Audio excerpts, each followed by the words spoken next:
और 2001 पहला कुंभ था, अभी इस बार इसको डिजिटल कुंभ कहा गया। जिस लेवल पर था, पहली बार डिजिटली उत्तर प्रदेश गवर्नमेंट के साथ उस वक्त वेब दुनिया आया था, फर्स्ट टाइम डिजिटल। इसका पूरा जो आप कहें कि न्यूज़ के लिहाज से सब कुछ, और मीडिया सेंटर में पहली बार डिजिटल के लिए, इंटरनेट के लिए एक अलग से जगह दी गई थी, क्योंकि मैं भी उस वक्त कवर कर रहा था। सर, लेकिन मेरा इसमें यहां पर थोड़ा सा मतभेद है सर, अगर सुने तो, कि क्या ये केवल डिजिटल युग का, या अब टीवी और टेक्नोलॉजी इतनी ज्यादा है, इतने चैनल्स हैं, मीडिया इतना पावरफुल है, इस वजह से क्या लोगों का इतना इसमें इंटरेस्ट रहा? मैं ऐसा नहीं मानता।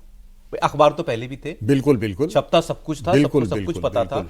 मुझे ऐसा लगता है कि इस बार जो माउथ टू माउथ लोगों के बीच में इस कुंभ की महिमा गाई गई है कि भाई देख के आना जरूर एक बार, हम हो क्या है, बहुत ही गजब था, मुझे लगता है उसकी वजह से शायद लोगों में था। आप देखें तो सही, गरीब से गरीब आदमी, सर पे बच्चा कंधे पे बैठा रखा है, सर पे गठरी लाद रखा है, बूढ़ी माँ पिताजी सबको लेकर के पूरा पूरा परिवार चला पड़ा है। सर कहां से चला पड़ा है सौरभ जी? और आप जाएंगे 4 सुविधा ले लेंगे किसी से, बेशक, बिल्कुल तो लेंगे। कोई सुविधा भी नहीं तब भी।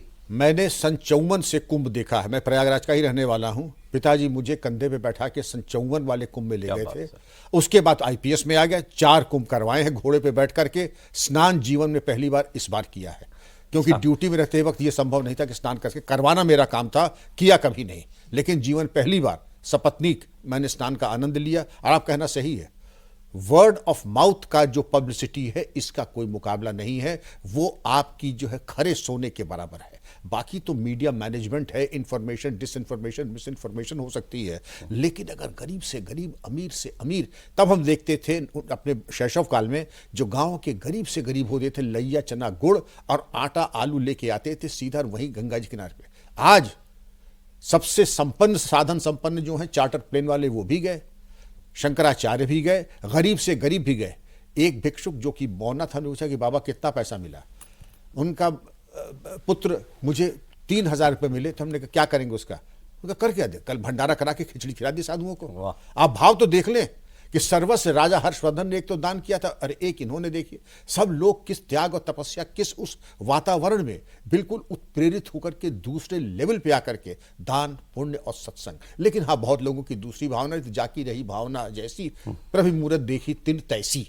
तो अब इसके बारे में चर्चा हम लोग करेंगे प्रोग्राम में। लेकिन ये एक अभूतपूर्व कुंभ था, और आपने सही कहा, इसका जो दूरगामी परिणाम होंगे सकारात्मक।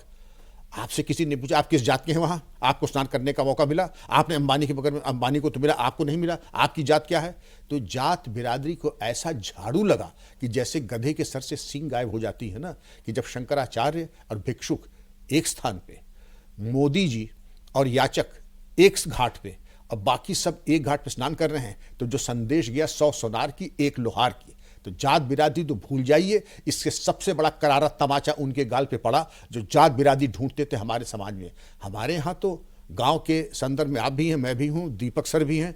हमारे यहाँ किसी को दूसरे बिरादरी का अगर हो बड़ा है तो कक्का बाबा ही कहेंगे, नाम लेके नहीं बुलाएंगे, नाम लेके नहीं बुलाएंगे। लेकिन ये हमारे राजनेता कुछ भी कहते हैं, और राजनेता की कल्पना शक्ति को नाम तो देखिए, कुंभ और बढ़ा दिया जाए जैसे ये कोई महोत्सव है। ये तो भाई बृहस्पति, सूर्य और चंद्र की ग्रह दशा के ऊपर चलता है। उनकी गणना से हमारी इच्छा के अनुसार थोड़ी ही कि कुंभ हमने घटा दिया, कुंभ हमने बढ़ा दिया। लेकिन वाह, उनकी विद्वता को भी प्रणाम।